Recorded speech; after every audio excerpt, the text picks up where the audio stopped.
Major Kalshi classes, online courses for all defense exams, recorded lecture, e-notes, daily live classes, online test. अब online पढ़ेगा तभी तो फौजी बनेगा India. Download the MKZ Learning app and fulfill your dreams. आज का जो topic होगा बहुत इंपॉर्टेंट टॉपिक है।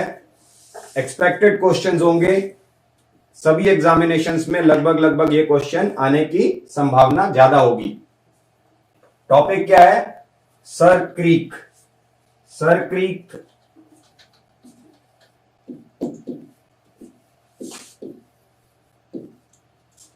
एक डिस्प्यूटेड लैंड है, विवादित जगह है ये भारत और, ठीक है। Why this dispute is in picture now. अब ये क्यों पिक्चर में आया, इसका एक रीजन देखेंगे। वियॉन एक न्यूज चैनल है, ठीक है। ये इंडियन चैनल है, इंटरनेशनली काम करता है, और वियॉन ग्लोबल समिट हुई थी एक। द वियॉन global summit was conducted in Dubai on 5 March 2020। 2020 5 मार्च को दुबई में ये एक समिट होती है, और पाकिस्तान वहां पर इस मुद्दे को उठाता है कि जी सर क्रीक का जो मुद्दा है, सर क्रीक मतलब ये वाला पोर्शन, आपको बीच में 2 लाइन दिख रही होंगी, रेड कलर और ग्रीन कलर। तो ये जो विभाजन, ये जो जड़ है, the point of dispute is this particular place. ये जगह है विवाद की, जिसका मुद्दा पाकिस्तान ने अभी हाल में उठाया, और ये बर्निंग टॉपिक है। इसलिए मैं कह रहा हूं कि एग्जाम में क्वेश्चन आना लगभग तय है।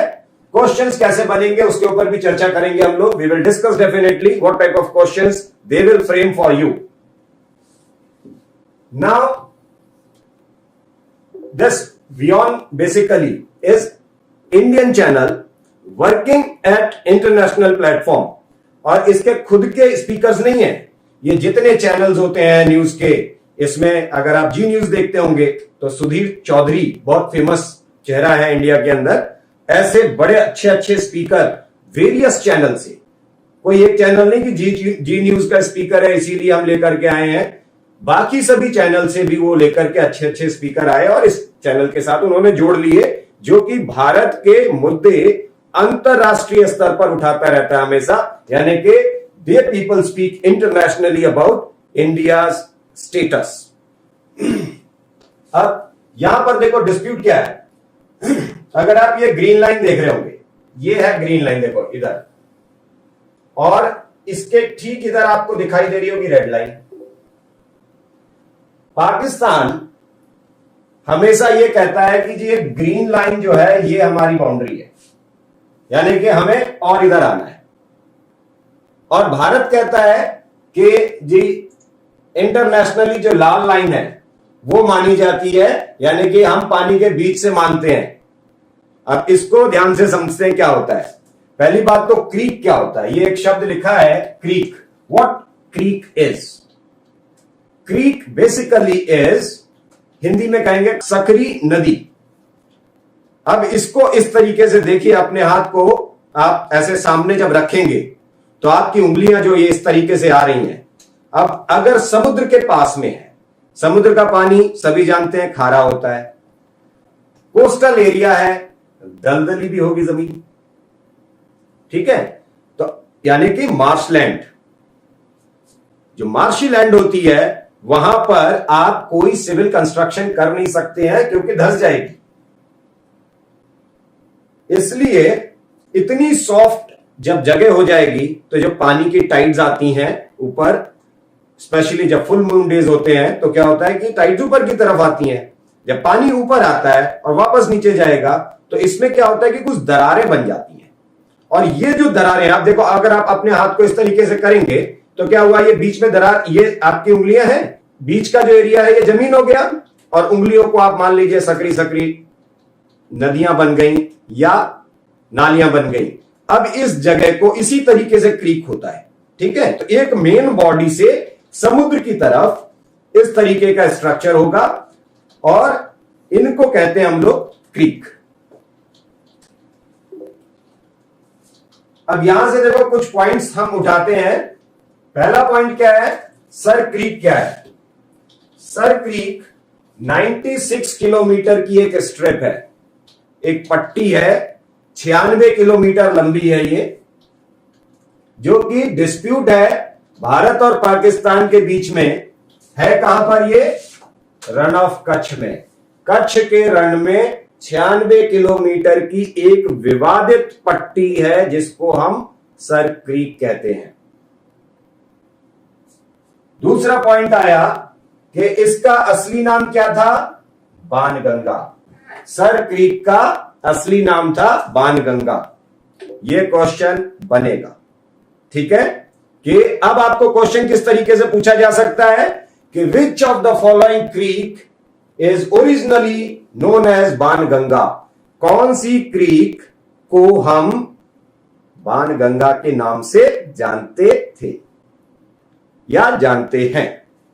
तब वहां पर बाकी क्रीक्स के भी नाम आएंगे और एक ऑप्शन छुपा होगा सर क्रीक, और वो ही आपका आंसर होगा। It was originally named as और नोन एज बाणगंगा, मगर ब्रिटिशर्स ने जब इस पर काम किया तो एक ब्रिटिश रिप्रेजेंटेटिव थे जो जाकर के इस पर काम कर रहे थे, और इसके बाद ब्रिटिश रिप्रेजेंटेशंस के कारण इसको हम सर क्रीक बोलने लगे, यानी कि इसका दोबारा नाम बदल दिया, ब्रिटिशर्स ने बदला। ठीक, सर क्रीक, क्योंकि ये तो सभी को पता है कि पश्चिम में भारत के क्या है? अरब सागर। तो ये गिरेगा कहां? सर क्रीक जो है ये अरब सागर में गिरती है। अब यहां से भी एक क्वेश्चन बन जाता है, छोटे क्वेश्चन है ये, कि विच सी सर क्रीक ओपन्स टू विच सी? तब एक ऑप्शन यहां छुपा होगा अरेबियन सी, अरब सागर, वो आपका आंसर हो जाएगा। ठीक है, अब दिख रहा होगा शायद आप लोगों को ज्यादा क्लियर। अब यहां से एक चीज और देखो, this divides region of Gujarat and Sindh. Sindh province in Pakistan and Gujarat is a state in India, दोनों को विभाजित करता है। भारत के गुजरात राज्य को पाकिस्तान के सिंध प्रांत से ये विभाजित कर रहा है। ठीक है, अब इसकी बात हम लोग कर रहे थे अभी, beyond global summit navigation and negotiation global imperatives Dubai 2020। ये आपके लिए फिर एक ऑप्शन बन जाएगा कि what was the purpose of beyond summit. अब देखो क्या हुआ, क्वेश्चन जो अब ये हायर लेवल, ये थोड़े टफ क्वेश्चंस होंगे, जहां पर क्वेश्चन बनाया गया कि what was the purpose of beyond global summit.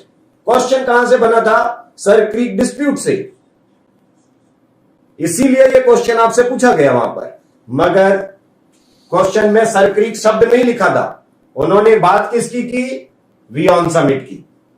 और बियॉन्ड समिट, लड़का कंफ्यूज हो गया, कैंडिडेट को ऐसा लगा कि ये कोई समिट की बात हो गई है, डिस्प्यूट की बात थी। अगर किसी ने सर क्रीक डिस्प्यूट अच्छे से समझा होता, इस विवाद को समझा होता, तो डेफिनेटली वो इस बात को पकड़ लेता कि हाँ भाई ये चीज कही गई थी। नेविगेटिंग एंड नेगोशिएशन की बात होती है इसमें। ग्लोबल इंपैरेटिव दुबई में 5 मार्च 2020 को यह बैठक हुई थी। As I told you, WION is India's first news channel.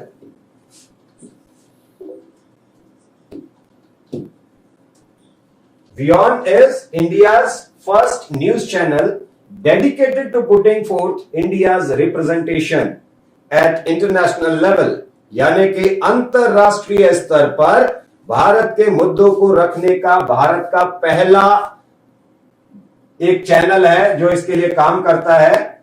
और इसमें बाकी चैनल्स के लोग भी, अब देखो यहां पर लिखा हुआ है साफ साफ मैंने कि from other Indian news channels, यानी कि भारत में जो दूसरे न्यूज चैनल्स काम कर रहे हैं उनको भी इसमें जोड़ा जाता है। वो भी इसमें आकर के काम करते हैं, उनके स्पीकर्स होते हैं जो इसमें आकर के काम करेंगे। माय नेक्स्ट पॉइंट इज, अब यहां से कुछ पॉइंट्स और टफ क्वेश्चंस की तरफ चलते हैं, या जो एक्सपेक्टेड क्वेश्चंस होते हैं. अनक्लॉज. अनक्लॉज क्या है? United Nations Convention on the law सी.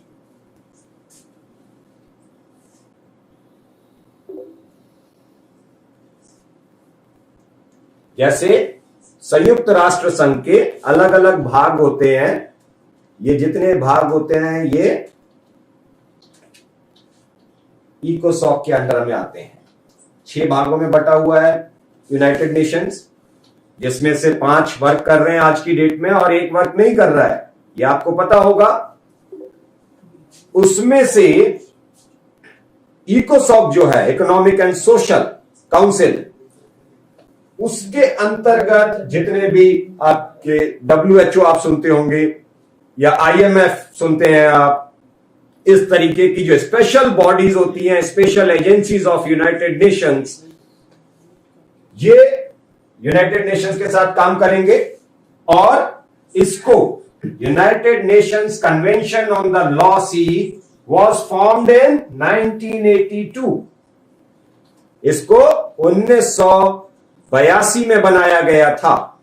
यहां से बहुत सारी चीजें, अब विवाद की नई जड़ शुरू होती है. हालांकि यह विवाद अगर हिस्ट्री में जाएंगे तो 1908 में शुरू हुआ था. यह विवाद भारत की आजादी से बहुत पहले, ठीक है, उसके ऊपर भी मैं डिस्कस करूंगा. मगर यहां पर अभी हम अनक्लॉज का इंपॉर्टेंस समझते हैं कि यह विवाद क्यों शुरू हो गया, अचानक इतना क्यों बढ़ गया. यहां से एक चीज डिफाइन होती है, that is exclusive economic zone. अब ये क्या विषय हो गया? This is a term EEZ, exclusive economic zone. अक्सर चर्चा होती रहती है. अब इसको बेटा ध्यान से समझना, यहां पर मैं फिगर बना देता हूं और आप इसको समझ लेना ठीक से. देखो, किसी भी देश की जो जमीन होती है, खास करके जब जमीन के बाद समुद्र में हम देख रहे होते हैं, ठीक है, जब भी वाटर बॉडीज किसी देश की सीमा के साथ लगती है तब कुछ नियम बनाए जाते हैं. अब आप यहां तक ये देश है और इसके बाद ये समुद्र आ गया, या कोई भी वाटर बॉडी आ गई, नदी हो सकती है, नाला हो सकता है, खाड़ी हो सकती है, समुद्र हो सकता है, any kind of water body अगर आ जाती है, तो अब क्योंकि बड़े डिस्टेंस की बात आ रही है तो हम क्या कर रहे हैं कि समुद्र की बात कर रहे हैं. बड़ा डिस्टेंस मतलब अगर ये आपकी बॉडी है, यानी कि मान लीजिए ये आपका, मैं कलर चेंज कर रहा हूं ताकि आपको और आसानी हो समझने में.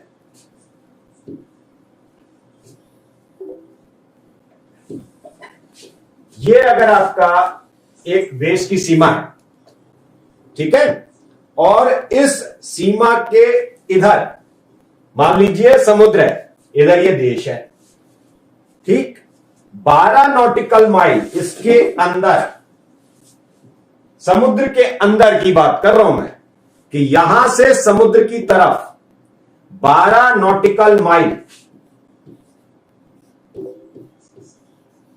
जो होती है, ये टेरिटोरियल, यहां पर आपको और क्लियर मैं बताता हूं.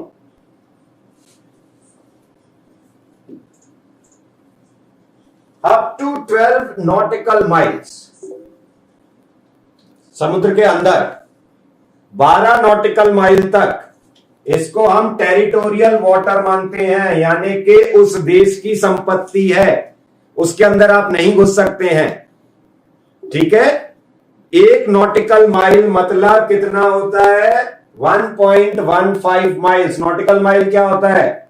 Nautical mile is a distance measurement in water, air और स्पेस. जैसे आप जब जहाज, पानी का जहाज चलाएंगे तो पानी में जो दूरी नापी जाती है वो नॉटिकल माइल्स में नापी जाती है. हवाई जहाज जब उड़ता है तो नॉटिकल माइल्स में दिखाया जाता है उसकी स्पीड को और डिस्टेंस को. स्पेस में भी जब हम बात करेंगे तो नॉटिकल माइल्स की बात करते हैं। तो तीनों जगह जिस डिस्टेंस को हम फॉलो करते हैं दैट इज नॉटिकल माइल्स। एक नॉटिकल माइल यानी कि 1.15 माइल्स, 1.15 मील बराबर एक नॉटिकल माइल होता है। अगर आप मीटर की बात करेंगे तो एक नॉटिकल माइल में 1852 metre, 1 nautical mile is equal to 1852 metres.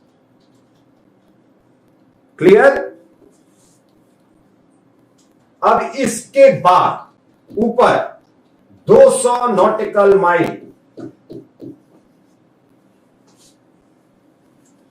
200 nautical mile तक क्या होगा फिर आपका एक्सक्लूसिव इकोनॉमिक जोन, यानी कि अधिकार किसका है? किसी का नहीं है वहां पर अधिकार, मगर परमिशन किसकी चाहिए होगी? इसकी। यानी कि इस एरिया में यदि आपको काम करना है, मैं फिर से कलर चेंज कर लेता हूं ताकि आपको और आसानी से समझ में आए कि अगर मान लीजिए दुनिया में कोई भी देश, देखो इसके अंदर तो कोई देश आ नहीं सकता है, 12 नॉटिकल माइल्स के अंदर कोई नहीं आ सकता है। दिस इज क्लियरली मेंशन्ड, ये बिल्कुल तय है कि आप इसके अंदर नहीं आ सकते हैं। ये उस देश की प्रॉपर्टी है, जमीन से 12 नॉटिकल माइल तक वो उस देश का अधिकार है, वहां पर आप नहीं कुछ कर सकते हैं। इसके आगे यहां पर आप चाहें कि कोई देश आकर के व्यापार करना चाहता है, समुद्र में बहुत सारे व्यापार होते हैं, फिशरीज है, गैस, ऑयल, इस तरीके की चीजें मिलती हैं। तो अगर कोई देश चाहता है कि मैं यहां पर काम करूं, तो उसको सबसे पहले क्या करना पड़ेगा? इस देश की परमिशन लेनी पड़ेगी। इसके परमिशन के बगैर आप यहां भी काम नहीं कर सकते हैं, विवाद में खड़े हो जाएंगे। और इसीलिए शायद भारत और पाकिस्तान का यह विवाद बना हुआ है, क्योंकि सर क्रीक का जो इकोनॉमिकल इंपॉर्टेंस है वो बहुत ज्यादा है। वहां पर 2-3 मुद्दे आते हैं भारत के सामने। एक तो इकोनॉमिकल बेनिफिट्स जो है हमारे वो कम हो जाते हैं, ठीक। दूसरी चीज क्या हो सकती है? वहां पर जो आतंकवाद पाकिस्तान फैलाता है, वहां पर इन क्रीक्स का बहुत बड़ा रोल प्ले हो जाता है, जिसकी वजह से भारत परेशानी में खड़ा हो जाता है कभी कभी। और इस चीज को अवॉइड करने के लिए ही हम इस मुद्दे को मजबूती से रखते हैं। ओके, अब आते हैं हम इसके हिस्ट्री से कि भाई ये विवाद शुरू क्यों हुआ था। Now we will go into the history from where this dispute arose. Dispute started in 1908। 1908 में शुरू होता है ये, जब सिंध प्रांत को राव महाराज के एरिया से बांटा जाता है। ये एक केस था जहां बहुत विवादित केस था। It was most disputed case in those days. In 1908 when Sindh province was separated and the division between Sindh province and Rao Maharaj, this entire land was under Bombay Presidency of British India. It was part of Bombay Presidency earlier. Later on, in 1908, 1936 में, 1936, इधर क्या हो गया आकर के? Sindh got separated and became Sindh province. Sindh जो है वो प्रोविंस में कन्वर्ट हो गया। तो सिंध प्रोविंस जो से पहले क्या था? सिंध डिवीजन था और राव महाराज की जमीन थी, इनमें विभाजन हुआ था। उसके बाद 1936 में आकर के 1936 the Sindh was converted into Sindh province. In 1914 way back this was divided into 1908।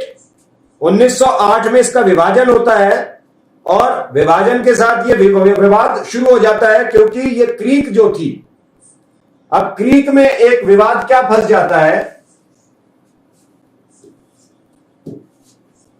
ये क्रीक है, ठीक है। अगर हम इसको ऐसे समझें, नीचे ये अरब सागर की तरफ गिर रही है, इधर इंडिया है और इधर पाकिस्तान है,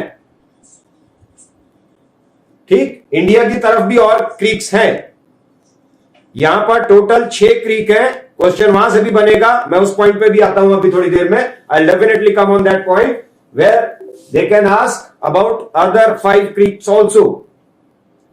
and in Pakistan there are few creeks, ठीक। मगर विवाद किस पर आया, डिस्प्यूट किस पर आ रहा है? Dispute is about sir creek, ये है डिस्प्यूट, बाकी क्रीक्स पे डिस्प्यूट नहीं है, सर क्रीक के ऊपर डिस्प्यूट आता है। ये डिस्प्यूट क्यों आ रहा है? अब यहां से एक आसान तरीके से समझेंगे आप कि पाकिस्तान ये कहता है कि जब ब्रिटिशर्स ने इसका डिवीजन किया था, ये 1914 में ये डिस्प्यूट खड़ा हो गया, जहां पर गवर्नमेंट ऑफ बॉम्बे प्रेसिडेंसी ने एक डिसीजन दिया था, ये केस हुआ था, एंड ये केस का जो वर्डिक्ट आया था कोर्ट की तरफ से from the government of Bombay province या प्रेसिडेंसी, जब गवर्नमेंट ऑफ बॉम्बे प्रेसिडेंसी ने इसमें जो वर्डिक्ट दिया था वो विवादित वर्डिक्ट था, यानी कि the verdict given by the court itself was under dispute. What was that? According to that they had given 2 verdicts. One was para 9 and para 10 of this verdict. दोनों बिल्कुल अलग अलग थे और इसकी वजह से यह विवाद दोनों देशों की तरफ चला गया, यानी कि हम लोग आज तक उसमें उलझे हुए हैं। Para 9 favors Pakistan. Para 9 says border between Kutch and Sindh lies to the east of Sar Creek. Exclusive economic zone is with all those countries having coastal areas or sea attached to their land. Whereas सबसे बड़ी exclusive economic zone, the largest exclusive economic zone lies with France. सबसे बड़ी जो है वो France के पास रहती है, बाकी है उन सभी देशों के पास है जिनके साथ समुद्र लगा हुआ है, ठीक है। अब यहां से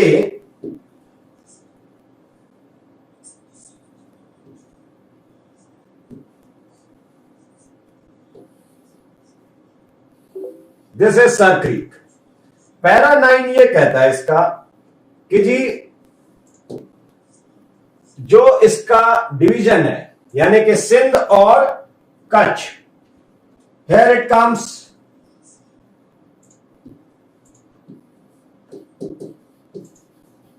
Sindh province of Pakistan, and to this side it is Rann of Kutch और Kutch of India, and the dispute is Pakistan says the boundary goes up to this, यानी कि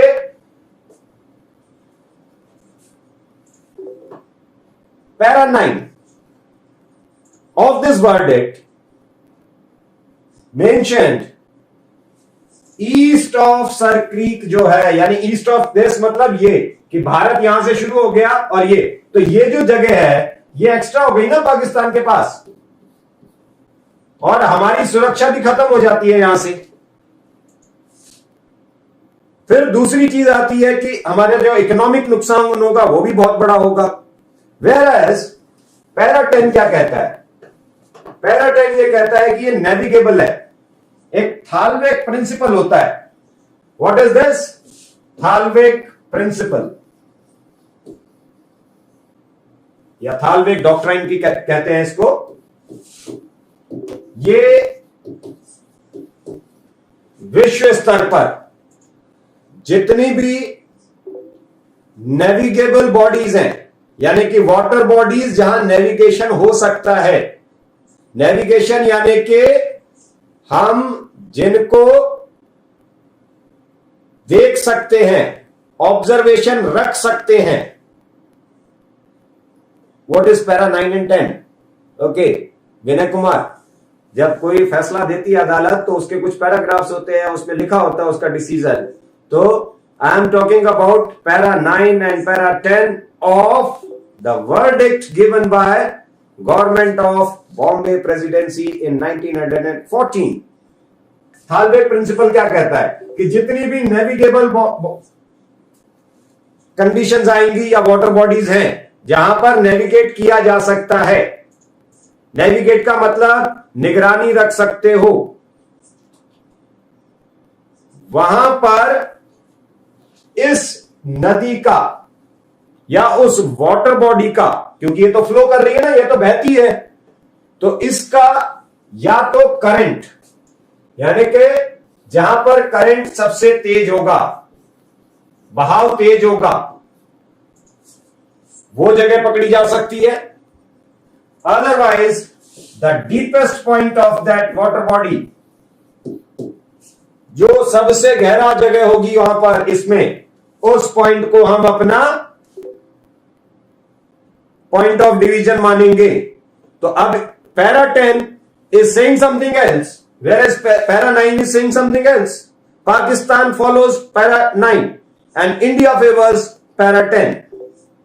हम क्या मानते हैं, अगर इस हिसाब से देखा जाए तो ये इधर नहीं होगी, ये डिवीजन लाइन, ये डिवीजन लाइन होगी इधर कहीं इसके बीच में, और भारत ये रेड लाइन को मान रहा है।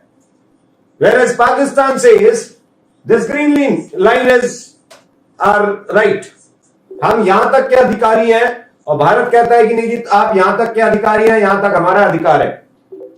This is point of dispute here. Thalweg क्या होता है, इसकी बात कर रहे थे हम लोग। थालवेग इज अ जर्मन वर्ड,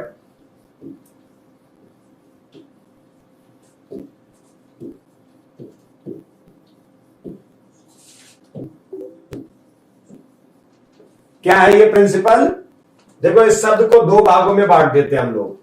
एक है, इसको तालवेग भी बोलते हैं, थालवेग भी बोलते हैं। आप जो भी देखो, अगर ये THAL नहीं लिखा है, कहीं कहीं पर TAL भी लिखा है, तो भी वही मतलब हो गया, ठीक है।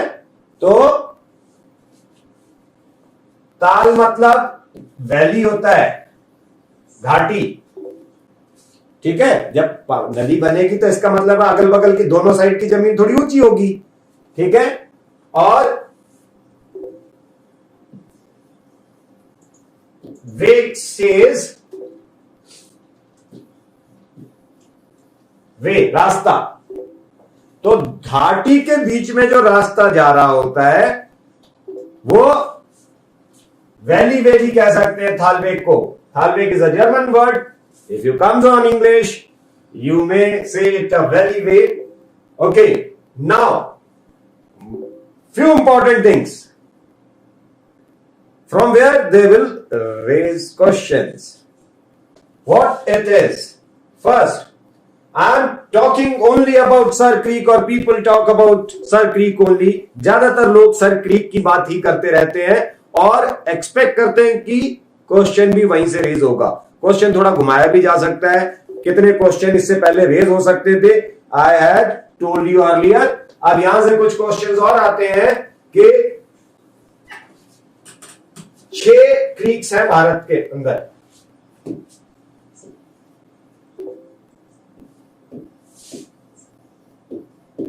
ठीक है।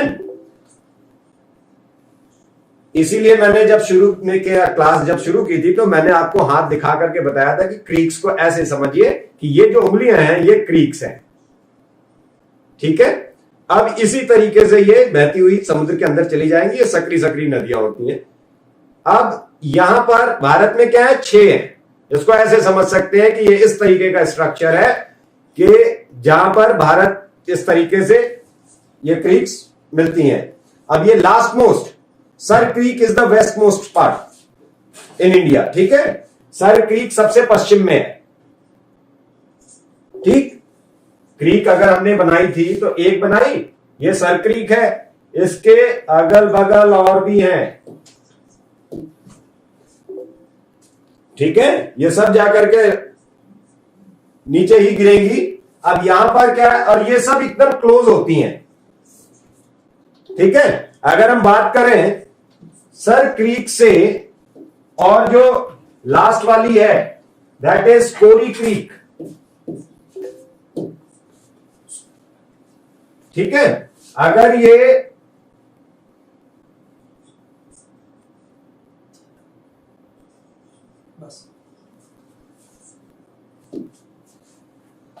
अब ये कोरी क्रीक है, यहां से लेकर के यहां तक टोटल जो डिस्टेंस है लास्ट तक, this is 34 kilometres.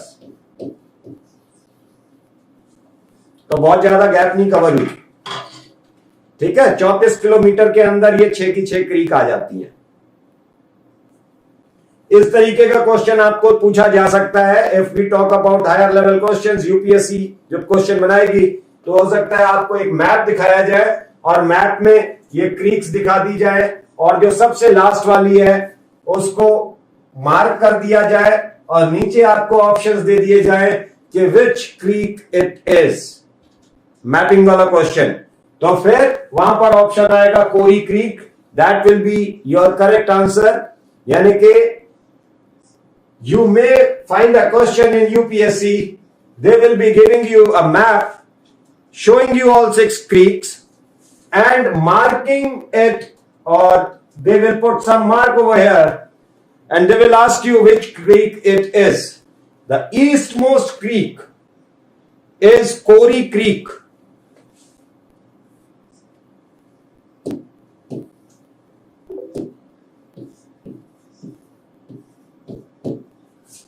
And the westmost creek is Sar Creek. This is Sar Creek and that is Kori Creek. ठीक है, देखो वहां पर क्या है, बीएसएफ है हमारे पास। ठीक है, border security force run of Kutch में डिप्लॉय रहती है। वियानबारी एक जगह ये क्रीक है। ठीक, वियानबारी, पीर सनाई, पावेवारी, पडाला और कोरी, ये 5 क्रीक्स हैं। ठीक है, अब 5 में से वियानबारी, जैसे हम लोग सर क्रीक अभी समझ रहे थे कि अगर ये क्रीक है तो इधर का भाग पाकिस्तान में और इधर का इंडिया में। पाकिस्तान में एक नरेरी झील है, पाकिस्तान में एक झील है नरेरी झील, NARERI, Nareri. Nareri is a lake in Pakistan and Sir creek is mainly fed by Nareri lake. यानी कि इसमें जो पानी बहता है वो इस झील का बहता है, पाकिस्तान की नरेरी लेक का पानी बहता है, इसमें सबसे ज्यादा पानी वहीं से आता है। ठीक, उसके अलावा पाकिस्तान ने एक नहर बनाई है, they made a canal. The name of that canal is LBOD.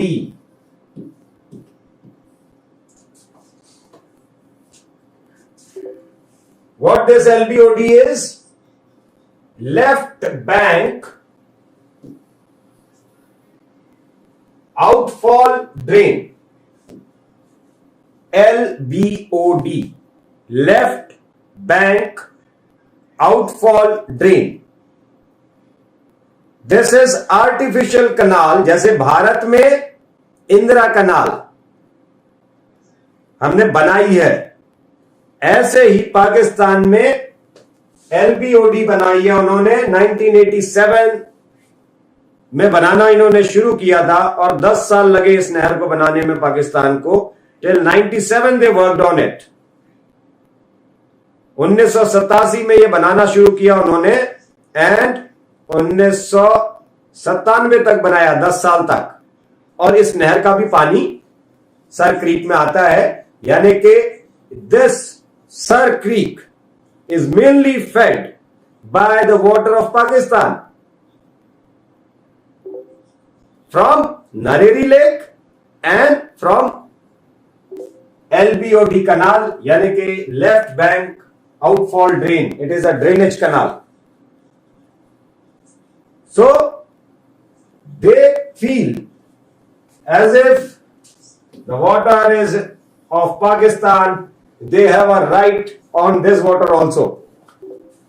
But इस तरीके से अगर देखा जाए तो there are so many areas where water origination is in India and it flows to Pakistan. So this cannot be their right. जो ये वियानबारी है, I am talking about Vianbari Creek now. This Vianbari Creek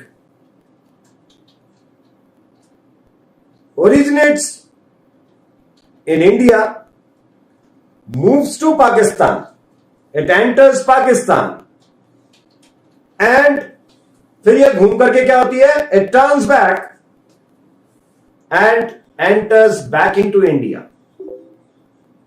Right? ये क्या है कि पहले भारत में originate होती है, यहां से पाकिस्तान जाती है और पाकिस्तान से घूम करके फिर वापस भारत आ जाती है. ठीक है. As we were discussing, it is a marshy land. Marshy land यानी कि दलदली भूमि है. ठीक, उसके बीच में ये क्रीक्स है. क्रीक बनती वहीं पर. अब यहां से देखो एक समस्या खड़ी हो जाती है कि when this creek enters Pakistan, we call it हरामी धोरो. हरामी इज अ हिंदी वर्ड. गाली देते हैं जब हम लोग तो बोलते हैं हरामी, तो सेम इसको बोला जाता है हरामी धोरो. Y we call it Harami धोरो? क्योंकि यहां पर BSF को बहुत परेशानी होती है. क्या होगा, हम अपना एक पॉइंट बनाते हैं कि भाई यहां तक हमें इसकी देखभाल करनी है, नेविगेशन करना है. Now I am talking about navigation. ठीक, अब क्या होगा, ये पानी अचानक पीछे चला जाएगा. ठीक है. सबसे अनसर्टेन जगह है ये, कि मतलब आप BSF की मदद के बगैर वहां पर कदम नहीं रख सकते हैं. पहली बात तो कोई जाता ही नहीं है. अगर कोई इच्छा भी करेगी किसी की जाने की, तो वो उनकी मदद के बगैर नहीं, क्योंकि उनको आइडिया हो जाता है. मगर ये सबसे अनसर्टेन जगह है कि पानी कभी इधर है कभी इधर है, कभी ये रास्ता बदल देता है. तो इसकी स्टेबिलिटी नहीं है, बिल्कुल भी अनस्टेबल है. That is why we call it Harami Dhoro. Dhoro means they people in Gujarat they call it dhara, जो बोलते हैं हम इंग्लिश में current. So they call it Harami current, Harami Dhoro. Right. अब when it enters into Pakistan, जब ये पाकिस्तान में जाता है और वहां से जब वापस आ रहा होता है, तो ये इसको बोलते हैं हरामी नाला. बेसिकली दो Pakistani people call it Harami Nala. And when it reenters, we also started calling it Harami Nala. It is why it is in news always, because it is a point of. पहली बात मैंने आपसे कही कि ये बहुत अनस्टेबल जगह है, यानी कि इसका कोई स्टेबिलिटी नहीं है. मतलब हमेशा बदलती रहती है स्थितियां यहां पर. अभी अगर आपने कोई स्थिति देखी है, if you see a condition over here now, after 3-4 hours, 4-5 घंटे बाद, 3-4 घंटे बाद जब आप वापस आएंगे, you might not be finding the same condition. आप वही कंडीशन दोबारा आकर के पाएंगे, ऐसा जरूरी नहीं है. ठीक, इतनी जल्दी जल्दी कंडीशन वहां पर बदलती हैं, that is why we call it Harami Nala. और वहां से बड़ा एडवांटेज होता है पाकिस्तान के पास टेररिस्ट को भारत भेजने का। तो it is a point of entry for terrorist. यहां पर बीएसएफ को ज्यादा दिक्कत आती है। This is terrorist entry point for Pakistan, where India need to be very much careful. And this Vianwari is converting into Harami Nala later on. Clear?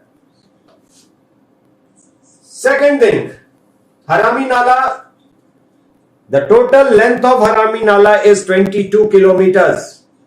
हरामी नाला की पूरी लंबाई 22 किलोमीटर है, जिसमें से 8 किलोमीटर बिल्कुल दलदली जमीन है, मार्शी लैंड 8 किलोमीटर्स, और वही 8 किलोमीटर ज्यादा परेशान करता है हिंदुस्तान को, यानी कि वहां से टेररिस्ट भारत में आ जाए इसकी संभावनाएं ज्यादा होती हैं। Probability is higher from the marshy land of 8 kilometers from where terrorists can enter in India. Clear?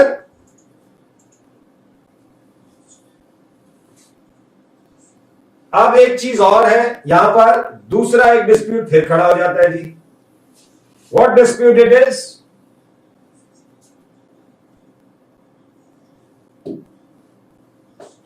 बोंधो धोरो, BONDHO,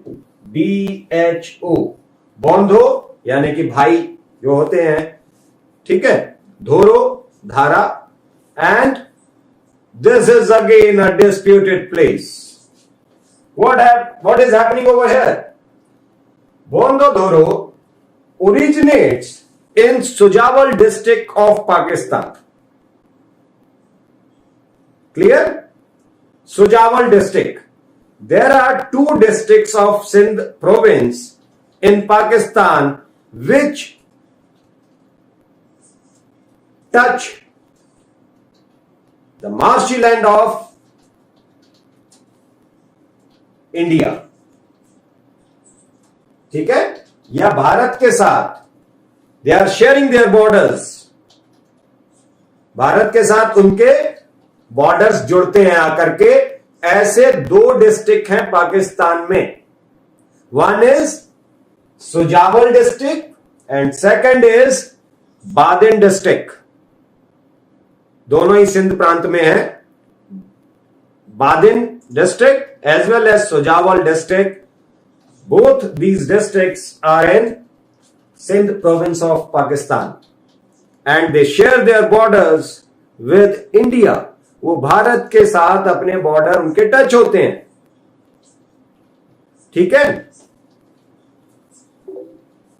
now what is happening to the north of Bondho Dhoro? They have made an embankment in the sense, तटबंध बोलते हैं हिंदी में, ठीक है। और इस तटबंध को नाम क्या दिया उन्होंने? China Bund. The embankment made in Pakistan and named as China Bund. Why? Because it is financed by China. It is financed by China in the sense the interference of China is very much at Bondo Dhoro. Now it is a concern for India. अब यह समस्या भारत के लिए और बढ़ जाती है। तो इस जगह भी आकर के हम परेशान होते हैं, यानी कि भारत के लिए जो समस्याएं हैं, वन इज हरामी Nala and second is बोंदो धोरो। 85 kilometres हम नेविगेट करते हैं। BSF navigates 85 kilometers of the area using, क्योंकि ये मार्शी लैंड है, यहां पर समस्याएं ज्यादा है, पानी इतना नहीं होता है, दलदली होती है जमीन बहुत ज्यादा, ठीक है। पानी जब समुद्र का हाई टाइड होगा फुल मून डेज में, यानी कि जब चंद्रमा पूरा निकलता है तो हाई टाइड शुरू होता है, ऊपर की तरफ आता है पानी, और जब ऊपर की तरफ आता है तो पानी बहुत ज्यादा भर जाता है, यहां पर बहुत मॉइस्ड होता है, वहां का जो वातावरण है बहुत खराब होता है, नमकीन पानी है, दलदली जमीन है, मच्छर बहुत होते हैं वहां पर, ठीक है। कपड़े 1 घंटे में आपके खराब हो जाएंगे, इतनी बुरी हालत है वहां पर। बीएसएफ वाले बहुत दिलेरी से रहते हैं, बहुत मेहनत है वहां पर रहने के लिए। It is not that easy to serve over there. अगर एक बार हवा चली अच्छे से, क्योंकि वहां पर मॉइस्चर ज्यादा है, ठीक है, अगर एक बार जोर की हवा चली तो आपके कपड़ों के ऊपर पूरा एक बिल्कुल भीगे भीगे कपड़े हो जाएंगे, आपके नमक ऊपर जम जाएगा, धोने लायक हो जाएंगे, आप पहन नहीं सकते वो कपड़े फिर, ठीक है। और जनरल डेज में भी जो एक दिन जो कपड़े पहनते हैं वो दूसरे दिन वो लोग नहीं पहन सकते हैं, एक दिन एक कपड़ा दूसरे दिन धोना ही पड़ेगा। अगर आप वो कपड़े पहली बात तो पहन नहीं सकते हैं, पहनेंगे तो बीमार पड़ जाएंगे, ठीक है। अब वहां पर क्या है, दलदली जमीन में भी नेविगेशन तो हमको करना है, तो हम वहां पर शिप नहीं चला सकते हैं, ठीक है।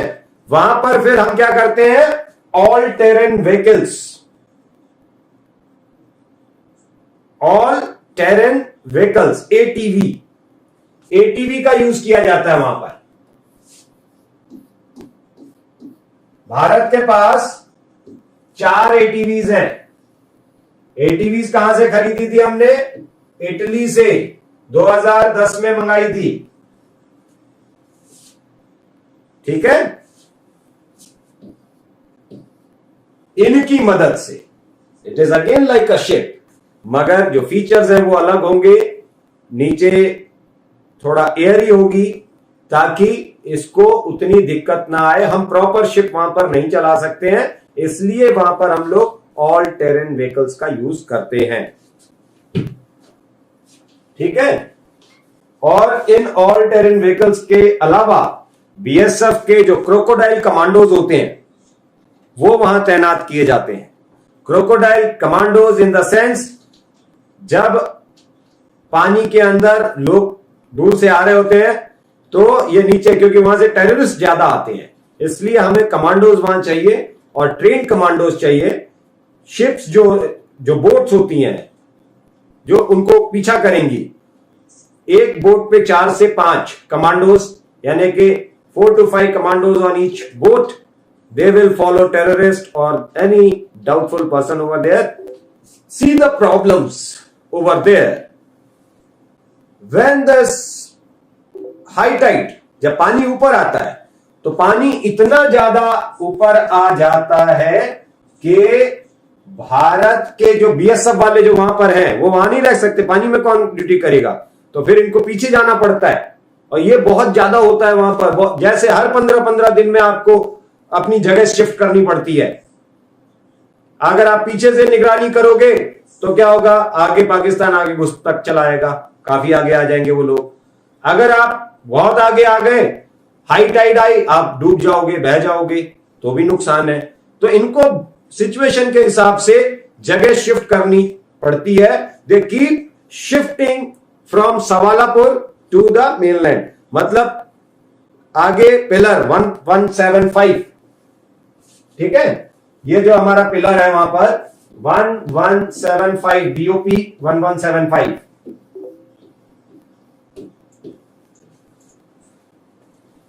एकदम आगे। 15 दिन यहां है तो 15 दिन पीछे चले जाएंगे, सवालापुर में चले जाते हैं। सवालापुर में भी हमारे पास एक ये जो बॉर्डर आउटपोस्ट है, बीओपी कहते हैं उसको, और सवालापुर को मैन स्नेक बैटलफील्ड भी कहते हैं। What is happening over there, सांप और मनुष्य के अपनी लड़ाई अलग चल रही है, भारत पाकिस्तान की तो चल रही है, वो तो चलेगी, मार्शी लैंड में, यानी कि इस जगह सबसे ज्यादा जो डर होता है, वहां पर एक सांप पाया जाता है, रसल्स वाइपर बोलते हैं। वाइपर जहरीली प्रजाति होती है सांप की। आप लोग अगर पढ़ते होंगे तो पता होगा कि वाइपर सबसे जहरीला सांप होता है दुनिया का। ऑस्ट्रेलियन वाइपर है, अमेरिकन वाइपर है, ठीक है। तो यहां पर इंडिया में जो पाया जाता है Russell's wiper, it looks like, जैसे हम लोग, it looks like Python.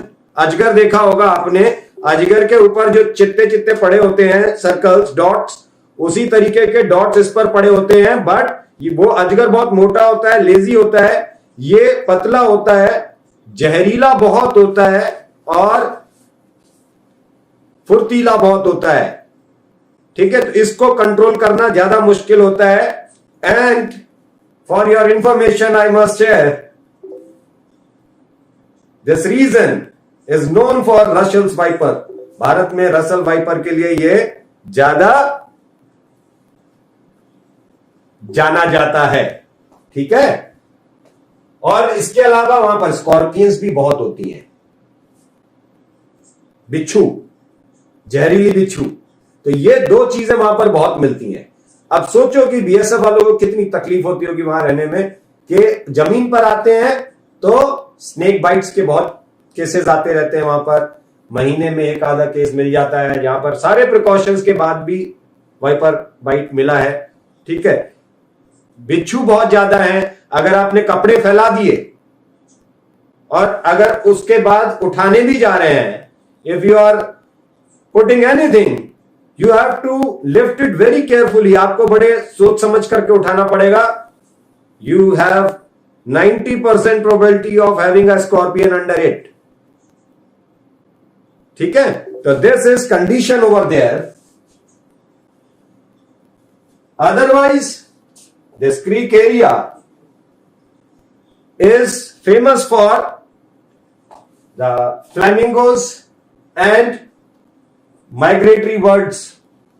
Flamingo एक पक्षी होती है, वो आते हैं यहां पर सर्दियों के समय में, और दूसरे जो माइग्रेटरी बर्ड, साइबेरियन पक्षी होते हैं, वो सब आकर के यहां पर पक्षियों के लिए बड़ा अच्छा दृश्य होता है। वहां पर देख सकते हैं, you will be finding variety of birds in winters.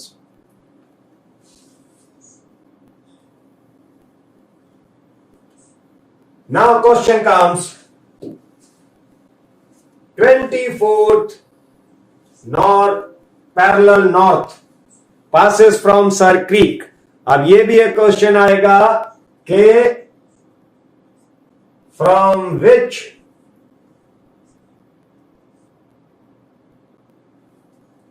creek or through which creek 24 parallel north passes, ठीक है। देखो, जो लैंड, मार्शी लैंड तक बीएसएफ रहती है, और उसके बाद जो पानी है आगे, वहां फिर हमारी कोस्ट गार्ड रहती है, ठीक है। और कुछ पार्ट है जो ज्यादा विवादित है,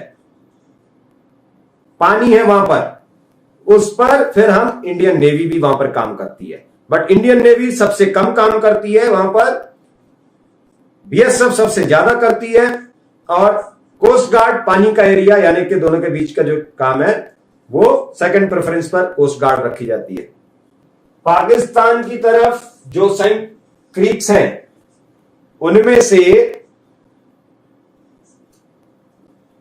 केटी बंदर एक वाइल्ड लाइफ सेंचुरी है, ठीक है। तो जितनी क्रीक्स हैं उनके पास, वो सब केटी बंदर साउथ वाइल्ड लाइफ सेंचुरी के अंदर आती हैं, ठीक है। सर क्रीक, अब इसके देखो बिजनेस के इंपॉर्टेंस समझते हैं, बिजनेस पॉइंट ऑफ व्यू से देखिए तो सबसे ज्यादा यहां पर fishing, and you will be shocked knowing, आपको यह जानकर के आश्चर्य होगा कि सर क्रीक एशिया में सबसे बड़े फिशिंग ग्राउंड्स में गिना जाता है। It is counted among the largest fishing grounds in Asia.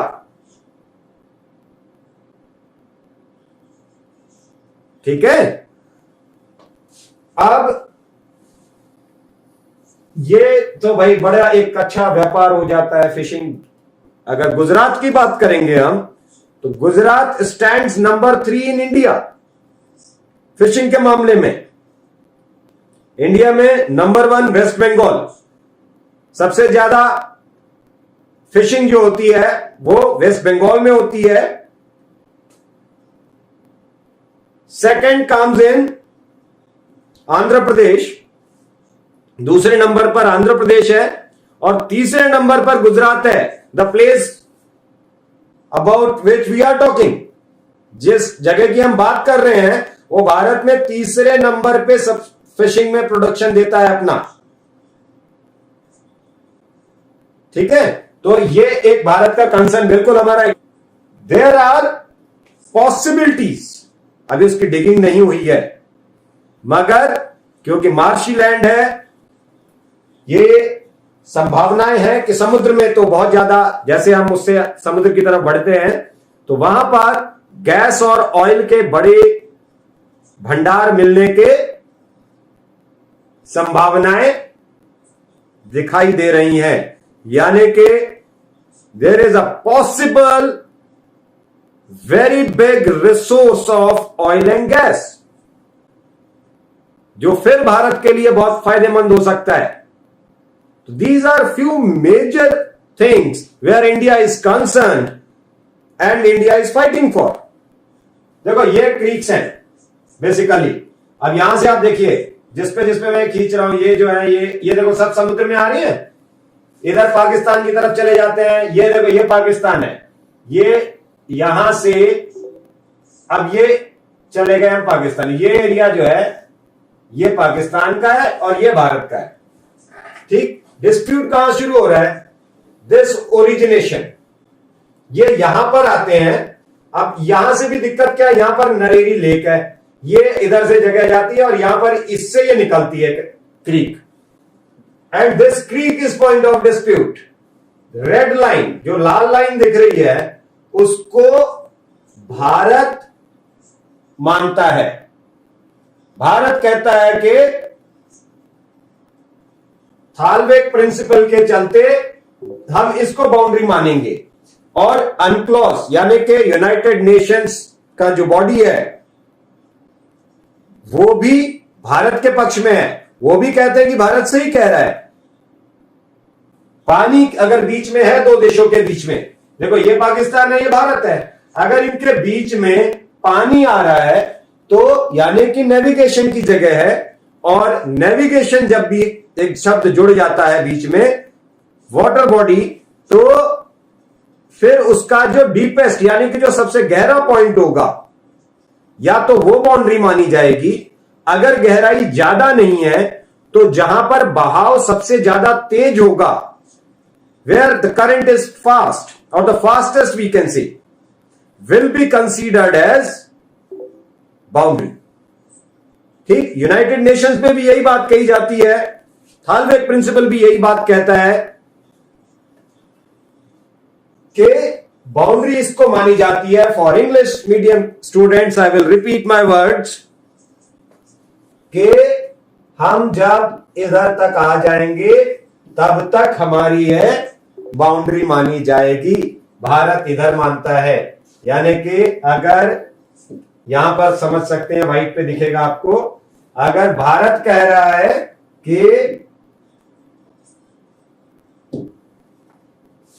यहां तक है, तो पाकिस्तान कहता है कि नहीं जी यहां तक है, ये जो एरिया है इस लाइन तक ये पूरा हमारा है, and this is dispute. Clear? LOC and LAC we will discuss in next class, gentlemen. There are 3 type of boundaries, Tej Bahadur Singh. For you I am replying, Tej. There are 3 kind of boundaries. One is IB, international border.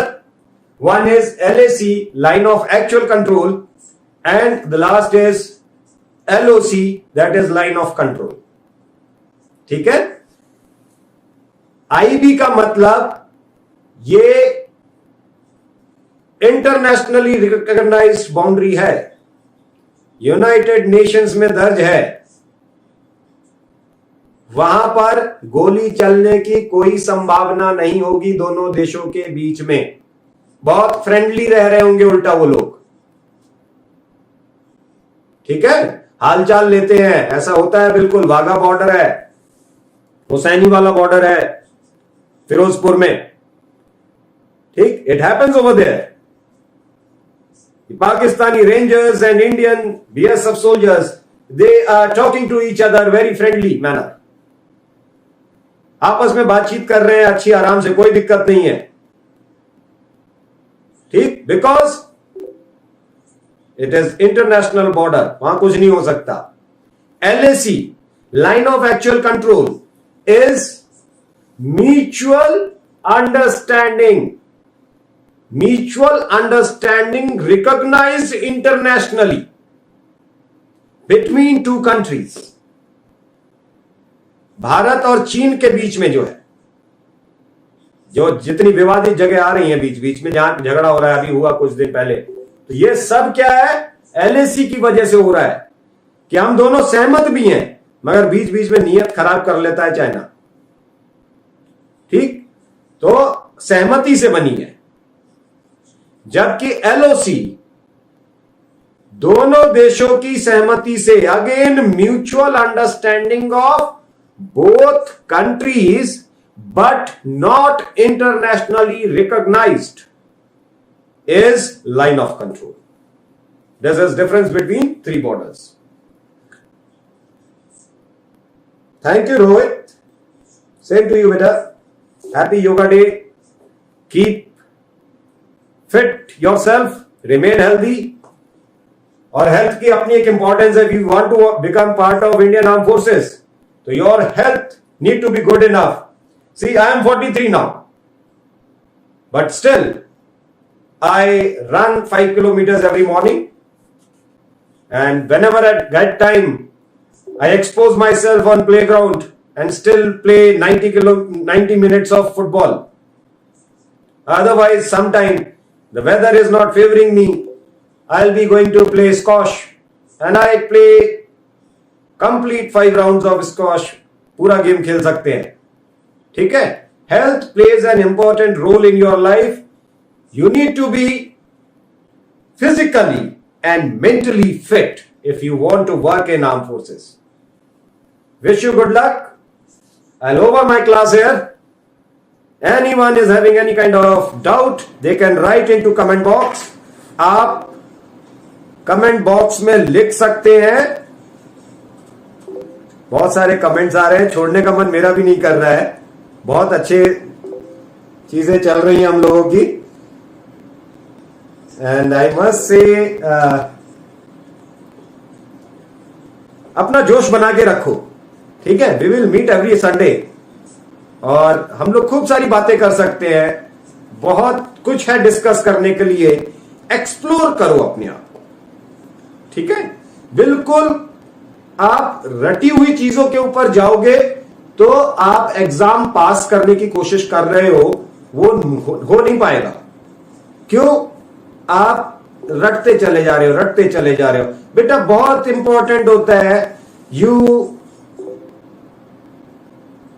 Start studying with your curiosity, your interest, and anything you start studying with interest will definitely give you some benefits.